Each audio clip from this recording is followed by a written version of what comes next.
Benz food and ട്രാവലിൻ്റെ പുതിയൊരു വീഡിയോയിലേക്ക് എല്ലാവർക്കും ഒരിക്കൽ കൂടി സ്വാഗതം. നമ്മളിന്ന് ചെയ്യാൻ പോകുന്നത് ഒരു മലബാർ സ്റ്റൈല് ബീഫ് ബിരിയാണിയാണ്. നമുക്കിന്ന് വീഡിയോ കണ്ടിട്ട് വന്നാലോ. പാൻ ചൂടായി വരുമ്പോൾ അതിലേക്ക് 50 ഗ്രാം വെജിറ്റബിൾ ഓയിലും 50 ഗ്രാം നെയ്യ് ഒഴിച്ചു കൊടുക്കാം. ഇത് ചൂടായി വരുമ്പോൾ ഇതിലേക്ക് കിസ്മിസ് ഇട്ട് കൊടുക്കാം. കരിഞ്ഞു പോകാതിരിക്കാൻ ശ്രദ്ധിക്കണം. നന്നായി മൂത്ത് വരുമ്പോൾ ഒരു പാത്രത്തിലേക്ക് മാറ്റാം. ഇതേ എണ്ണയിലേക്ക് തന്നെ ക്യാഷ്യൂ ഇട്ട് കൊടുക്കാം. ഇത് ലൈറ്റ് ഫ്ലെയിമിൽ വേണം ചെയ്യാൻ. ഇതിൻ്റെ നിറം മാറി വരുമ്പോൾ നമുക്കിതും ഒരു വേറെ സ്ട്രെയിനറിലേക്ക് മാറ്റാം. ഇതേ എണ്ണയിലേക്ക് തന്നെ മസാലയ്ക്ക് ആവശ്യമുള്ള സവാള ഫ്രൈ ചെയ്തെടുക്കാം. ഞാൻ ഇതിനായി ഒരു 4 വലിയ സവാള എടുത്തിട്ടുണ്ട്. 1-2 പ്രാവശ്യമായി നമുക്ക് ഫ്രൈ ചെയ്തെടുക്കാം. ഇതൊരു ഗോൾഡൻ ബ്രൗൺ കളർ ആകുന്നത് വരെ വെയിറ്റ് ചെയ്യണം. ഞാനിതിലൊരു 3 പ്രാവശ്യമായിട്ടാണ് സവാള ഫ്രൈ ചെയ്തെടുത്തിരിക്കുന്നത്. നമുക്കിനി ഇതിനാവശ്യമുള്ള മസാല റെഡിയാക്കാം.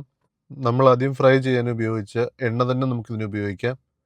ഒരു വലിയ പാനിലേക്ക് ചൂടായി വരുമ്പോൾ അതിലേക്ക് നമ്മൾ ഉപയോഗിച്ച എണ്ണ ഒഴിച്ചു കൊടുക്കാം. സ്ലൈസായി അരിഞ്ഞിരിക്കുന്ന വലിയ 2 തക്കാളി ഇട്ട് കൊടുക്കാം. ഇത് നന്നായി ഒന്ന് വേവിച്ചെടുക്കണം.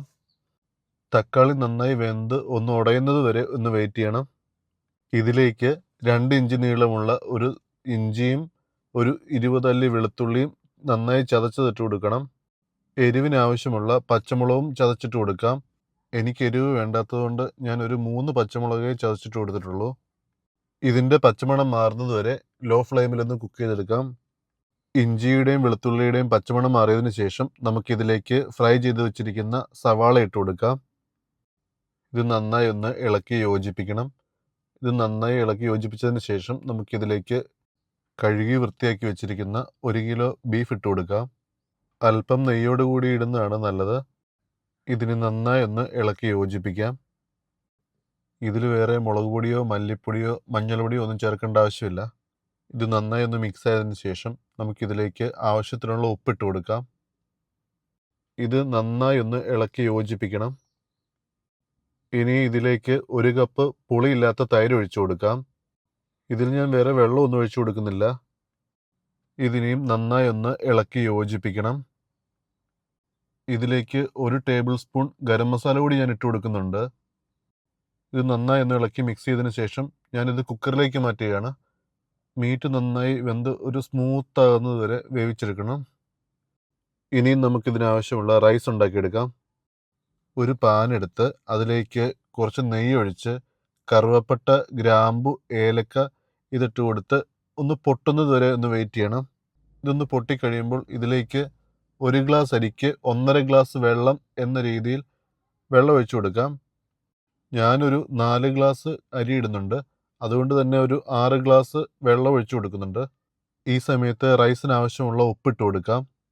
അതുപോലെ തന്നെ റൈസിന് നല്ല ഫ്ലേവർ കിട്ടാൻ വേണ്ടി 1 ടീസ്പൂൺ ഇഞ്ചി ചതച്ചതും 1 ടീസ്പൂൺ വെളുത്തുള്ളി ചതച്ചതും കുറച്ച് പച്ചമുളക് ചതച്ചതും ഇട്ട് കൊടുക്കുന്നുണ്ട്. ഈ വെള്ളം നന്നായി തിളച്ച് വരുമ്പോൾ ഇതിലേക്ക് കഴുകി വെച്ചിരിക്കുന്ന അരി ഇട്ട് കൊടുക്കാം.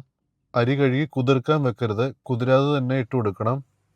ഞാനിത് കുറച്ച് കളർഫുൾ ആകാൻ വേണ്ടി ഇതിലേക്ക് കുറച്ച് ക്യാരറ്റ് ഗ്രേറ്റ് ചെയ്തിട്ട് കൊടുക്കുന്നുണ്ട്. ഇത് നന്നായി ഒന്ന് ഇളക്കിയതിന് ശേഷം ലോ ഫ്ലെയിമിൽ അടച്ചു വെച്ച് വേവിക്കാം.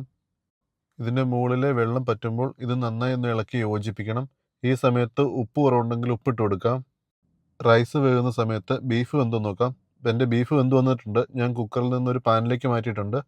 ഇതിലേക്ക് കുറച്ച് മല്ലിയില ഇട്ട് കൊടുക്കാം, കുറച്ച് പുതിനയില ഇട്ട് കൊടുക്കാം, ഫ്രൈ ചെയ്ത് വെച്ചിരിക്കുന്ന കുറച്ച് സവാള ഇട്ട് കൊടുക്കാം.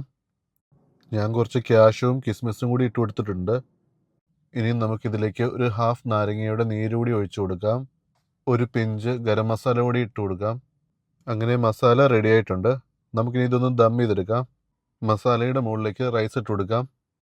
ഇത് ഈക്വലായിട്ട് എല്ലായിടത്തേക്കും സ്പ്രെഡ് ചെയ്യുന്നുണ്ടോ നോക്കണം. അതിനുശേഷം നമുക്കിതിലേക്ക് കുറച്ച് മല്ലിയിലയും കുറച്ച് പുതിനയിലയും ഇട്ട് കൊടുക്കാം. ഞാൻ ഓവറായിട്ട് ഇലകളൊന്നും ഇട്ട് കൊടുക്കുന്നില്ല.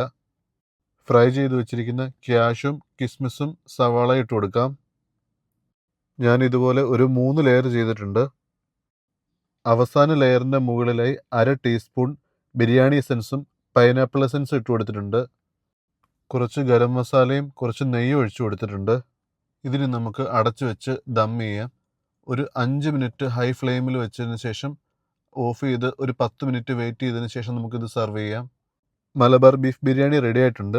നിങ്ങൾക്ക് എൻ്റെ വീഡിയോ ഇഷ്ടപ്പെട്ടെങ്കിൽ ലൈക്ക് ചെയ്യാനും സബ്സ്ക്രൈബ് ചെയ്യാനും മറക്കരുത്.